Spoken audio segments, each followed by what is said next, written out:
Well, players are certainly ready to get back to competition, and that is evident by the star-studded field that has turned up this week.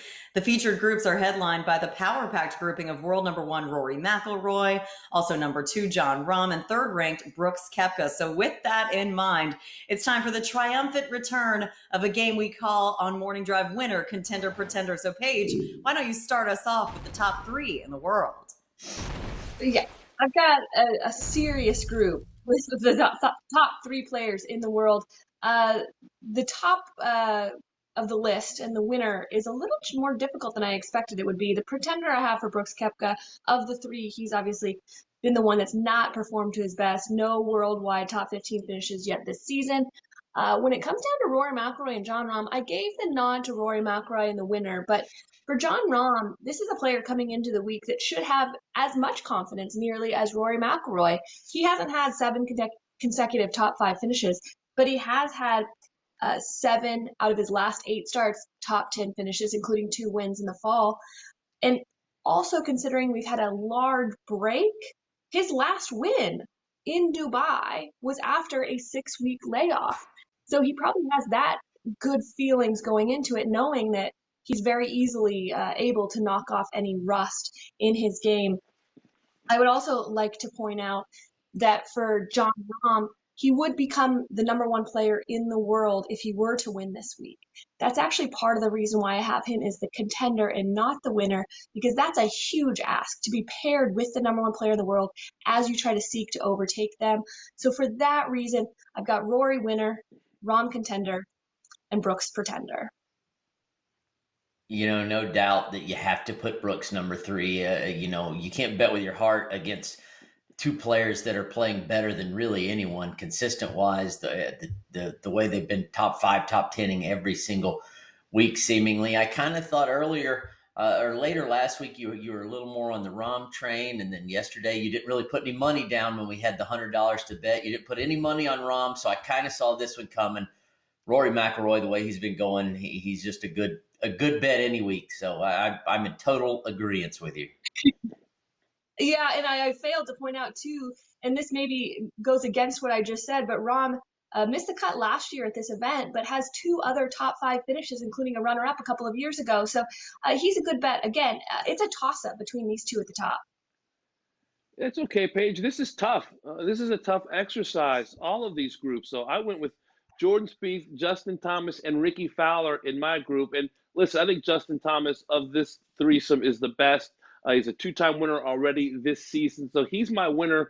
I'm having Ricky Fowler be my pretender. I just feel like even though I saw him play at Seminole, this golf course a little more constricting. I'm not sure his ball striking is all the way back under new management, under a new coach. But my intriguing player is Jordan Spieth, who his strokes gain numbers approaching 195, 198 off the tee.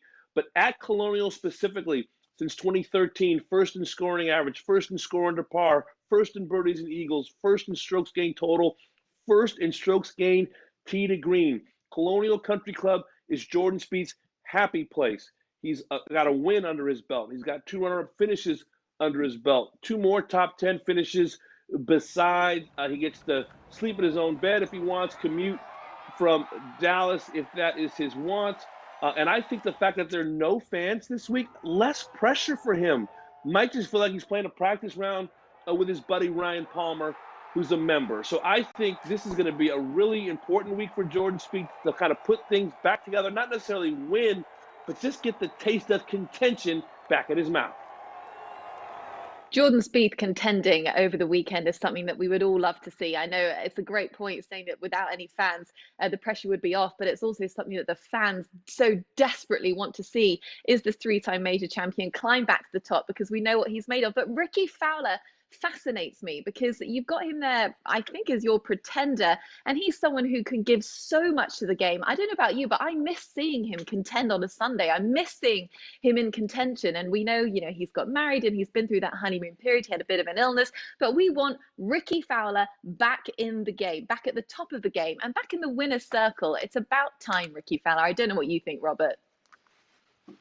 Oh yeah, absolutely. I would have never put Ricky as the pretender. I just think he apparently was practicing and playing a lot and playing well in this off time. So maybe he'll come out, full momentum.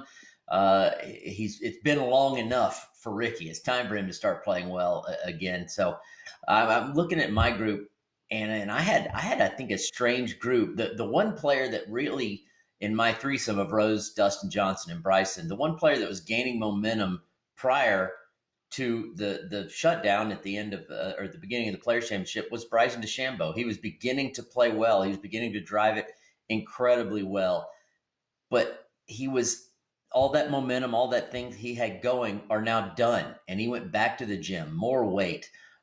He's working on even more speed. So my whole concerns of all this speed and bulking chasing up, is once again here. I think that it's a little bit much to expect a guy to change his body, continue to change his body, not play in a tournament for a while, come back and play well. So he's my pretender. DJ Contender, he also has not been playing very well, but this is a tight golf course, and you'd think DJ, great player, long player. He plays the big courses well, but he's won twice at Chapultepec, which there's hardly a driver to be hit off the tee there.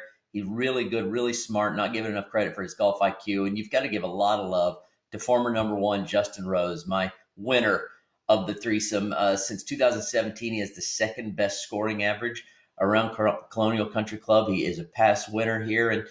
And you got to give him some good karma points for, forming this new 7 tournament series in the UK, the Rose Ladies Series, giving back to the game.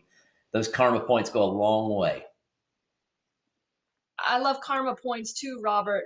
But you'd think on Bryson, he's proved us, I would say you and myself, wrong multiple times on how quickly he bulked up, how quickly we were able to see the results on the driver, but still little faith now. I'm a little surprised.